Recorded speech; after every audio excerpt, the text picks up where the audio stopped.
नमस्कार। आज हम कबीर जी द्वारा रचित दूसरा पद संतो देखत जग बोराना की व्याख्या करेंगे। इसका संदर्भ इस तरह से लिखेंगे। प्रस्तुत पद पाठ्य पुस्तक आरोह बाग 1 से लिया गया है। भक्ति काल की निर्गुण भक्ति धारा के कवि संत कबीर द्वारा रचित है। ये पद जयदेव सिंह और वासुदेव सिंह द्वारा संकलित संपादित पुस्तक कबीर वांग्मय खंड 2 शब्द से लिया गया है। प्रसंग: इस पद में कबीर ने सधर्म के नाम पर हो रहे बाहरी आडंबरों पर तीखा प्रहार किया है और आडंबरों को छोड़कर स्वयं को पहचानने पर बल दिया है। अब दूसरे पद का काव्यांश को पढ़ते हैं। संतो देखत जग बोराना, सांच कहो तो मारन दावै, झूठ झूठे जग पतियाना। कबीर जी कहते हैं, संतो अर्थात सज्जनों, देखो ये संसार पागल हो गया है। जग संसार बोराना, पगला जाना। ऐसा इसलिए कहते हैं क्योंकि लोग बाहरी आडंबरों को ही ईश्वर की उपासना समझने लगे हैं, उस परम तत्व को नहीं समझते हैं। सांच कहो तो मारन दावे, सांच सच, मारन दावे मारने को दौड़ते हैं। इनको सच्ची बातें बताओ तो ये मारने के लिए दौड़ते हैं। झूठ जग पतियाना, झूठ जग संसार के झूठे लोगों, पतियाना विश्वास करना, झूठे लोगों पर विश्वास करते हैं। अर्थात जो अच्छी बातें बताए उसे मारने के लिए दौड़ते हैं और झूठी बातें बताने वालों पर विश्वास करते हैं। नेमी देखा धर्मी देखा, प्रात करे स्नाना, आत्म मारी पाखनी पूजै, उसमें कछु नहीं ज्ञाना।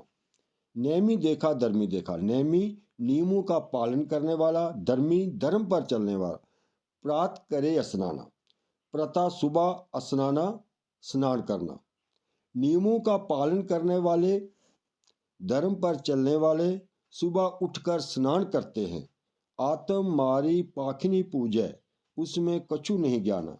आत्मा आत्म आत्मा स्वयं, मारी मारकर, पाखनी ही पत्थरों की।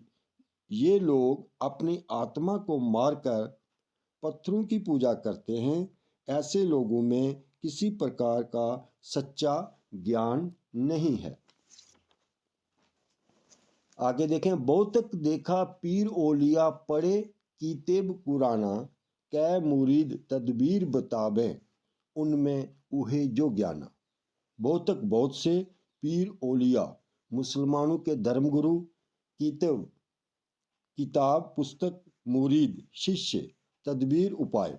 कबीर कहते हैं, उन्होंने ऐसे बहुत से पीर ओलिया देखे हैं जो कुरान की पुस्तक को नियमित पढ़ते हैं। वे अपने शिष्यों को तरह तरह के उपाय बताते हैं। जैसा ज्ञान उनके पास है वैसा ही ज्ञान उनको देते हैं, जबकि वे स्वयं खुदा के बारे में कुछ भी नहीं जानते। आसन मारी डिम्बदरी बैठे, मन में बहुत गुमाना। डिम्बदरी का अर्थ है आडंबर करके। कबीर जी पाखंडियों पर चोट करते हुए कहते हैं कि वे आसन लगाकर ध्यान में बैठते हैं पर उनके मन में बहुत घमंड भरा रहता है। अगली पंक्ति, पीपर पाथर पूजन लागे, तीर्थ गर्व बुलाना।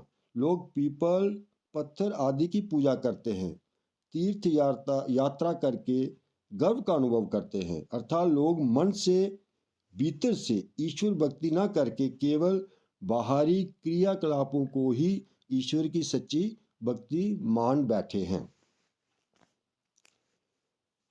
तो इसके जो साथ आगे है, टोपी पहरे कुछ लोग, टोपी पहरे माला पहरे छाप तिलक अनुमाना।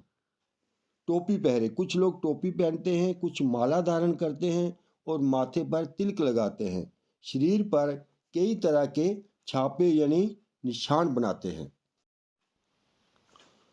अगली पंक्ति, साखी शब्द गावत भूले, आत्म खबरी न जाना। वे साखी अथवा शब्दों को अर्थात गुरु के सद्वचनों को गाना भूल गए हैं, उन पर चलना भूल गए हैं। आत्म खबरी न जाना, आत्मा के रहस्यों को नहीं जानते हैं। अर्थात लोग केवल बाहरी दिखावे पर ध्यान देते हैं, उनको वास्तविक आत्मज्ञान नहीं है। हिंदू कहे मोहि राम प्यारा, तुर्क कहे रहीमाना, आपस में दो लरी लरी मुए, मर्म न काहू जाना। हिंदू कहें मोहि राम प्यारा, हिंदू कहते हैं उन्हें राम प्यारा है। तुर्क कहें रहीमाना, तुर्क कहते हैं उन्हें रहीम प्यारा है। आपस में दो लरी लरी मुए, मर्म कहू ना जाना। अपने ईश्वर को बड़ा मानने के कारण दोनों आपस में लड़ लड़ कर मर जाते हैं, पर किसी ने भी परमात्मा की सत्ता के रहस्य को नहीं जाना है। मर्म का अर्थ है रहस्य, तत्व ज्ञान। अगली पंक्ति, घर घर मंत्र देत फिरत हैं, महिमा के अभिमाना, गुरु सहित सिक्खे सब बूढ़े, अंत काल पछिताना। कबीर आगे कहते हैं घर घर मंत्र देते फिरते हैं। पखंडी गुरु घर घर जाकर लोगों को ईश्वर को प्राप्त करने का मंत्र देते हैं। ऐसे गुरु अपनी महिमा के अहंकार में डूबे रहते हैं, अपना गुणगान कराते हैं। गुरु सहित सिक्खे सब बूढ़े, सिक्खे का अर्थ है शिष्य। ऐसे अज्ञानी गुरु अपने शिष्यों के साथ भवसागर में डूब जाएंगे, अर्थात उनको परमात्मा के दर्शन नहीं होंगे। इस कारण अंतकाल पछताना, इसलिए अंतकाल में उनको पछताना ही पड़ेगा। अंत में कबीर जी कहते हैं, कहे कबीर सुनो हो संतो, ई सब बरम बुलाना, केति कहो कहा नहीं माने, सहजे सहज सुमाना। कबीर जी कहते हैं, सुनो हो संतो, हे सजनो सुनो, ई सब भरम बुलाना।